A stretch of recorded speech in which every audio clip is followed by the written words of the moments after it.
Alonzo and Tom approached me one day after rehearsal and said they thought we should play a concert at the prison they were forced to return to every evening. Apparently, their success in the band was attracting the attention of inmates who wanted to hear what it was all about. I confessed, my first reaction was abject fear, not of the inmates, but of my recollections of a concert performance I participated in while a student in the jazz ensemble at the University of Buffalo in 1966. Our director had decided to embark on a rather impressive tour with the university concert band. Taking the jazz ensemble along was most likely an afterthought, made easier by the fact that all the jazz players also played in the concert band, so it was a 2-for-1 deal. The concert band was booked to perform at high schools and also at a military hospital for injured veterans returning from Vietnam, all in preparation for an album the band would be recording in Buffalo's Kleinhans Music Hall in the spring. The jazz ensemble would also play at the schools and, oh, by the way, at the infamous Sing Sing prison in Ossining, New York, about an hour from the city. We were all about to learn a very important lesson in life. Hospitals and prisons weren't all that different. Only the bars on the windows were. The VA hospital concert has stuck in my mind for more than 4 decades. It still awakens me in a cold sweat every now and then for reasons I barely comprehend.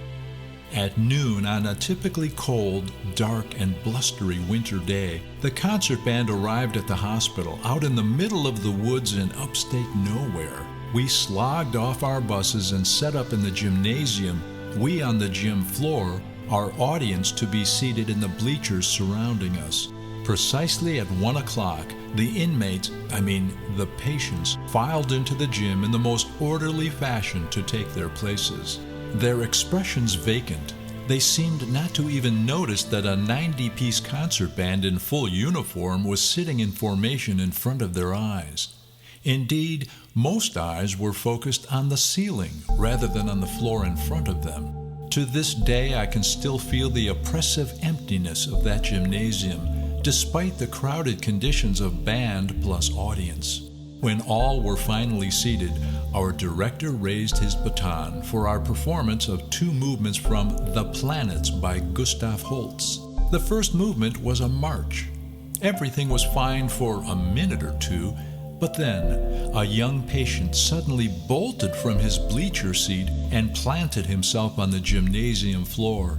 There, before our eyes, he began his dance of death, undoubtedly an expression of emotions brought about by hearing this march.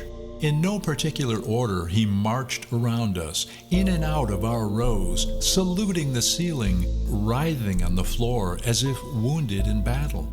Eventually, he began throwing his body in all directions, bones cracking loudly on the wooden floor. Several large orderlies finally subdued him, placed him in a straitjacket, and carried him noiselessly from the gym. The other patients seemed not to even notice the commotion. So much for our performance.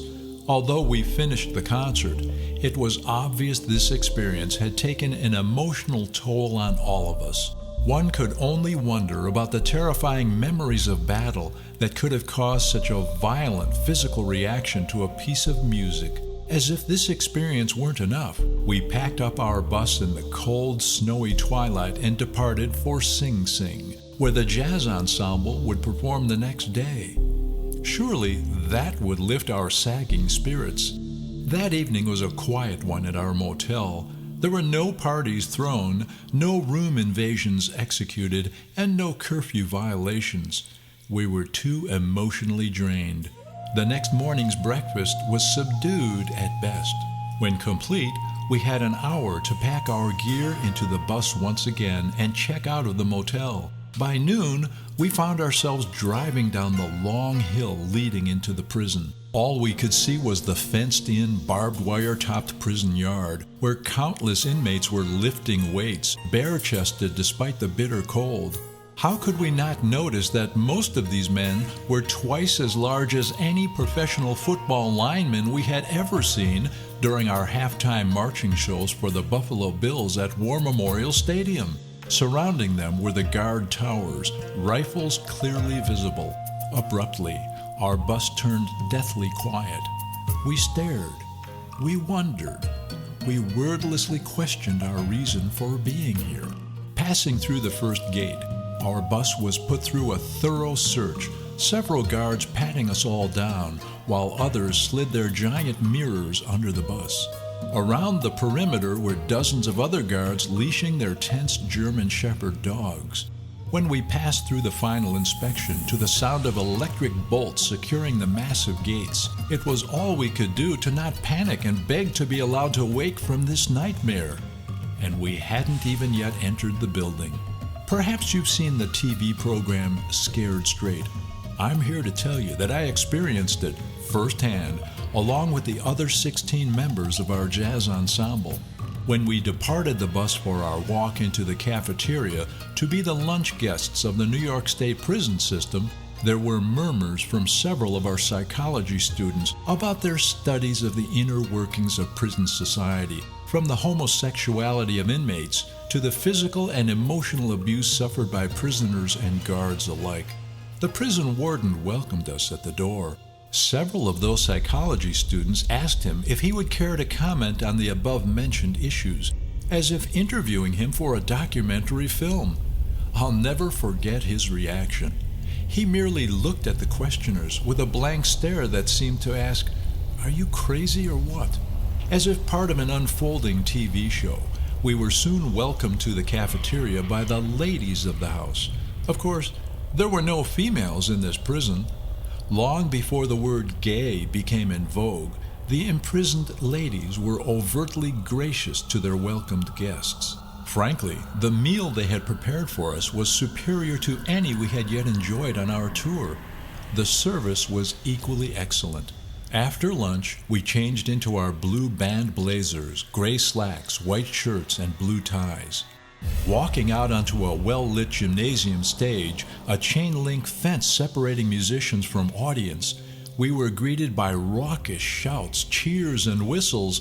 I can still remember laughing to myself at the realization that half the audience was whistling at male members of the band, the other half catcalling the one female member of our band, Gail, who played upright bass. I couldn't even begin to imagine what was going through her mind, the only female in the presence of such an unusual crowd of men screaming at her to "Take it off, baby."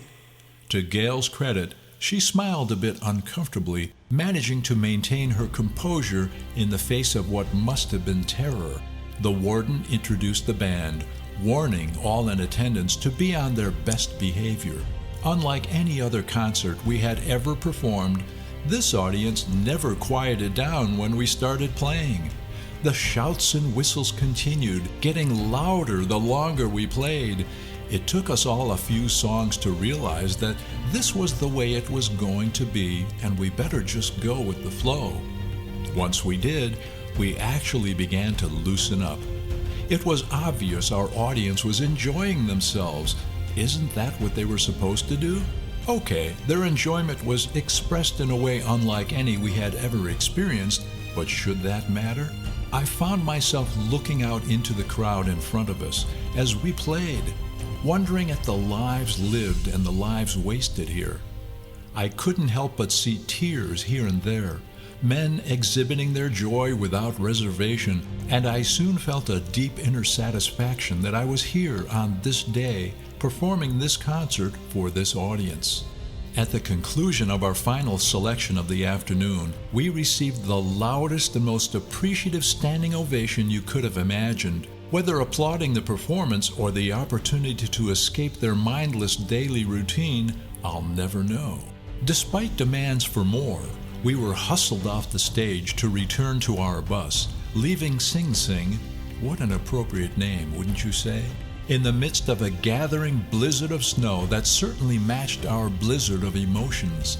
That night, my nightmares challenged me to wonder how, or if, I could have survived in such an environment. I concluded that I wouldn't have.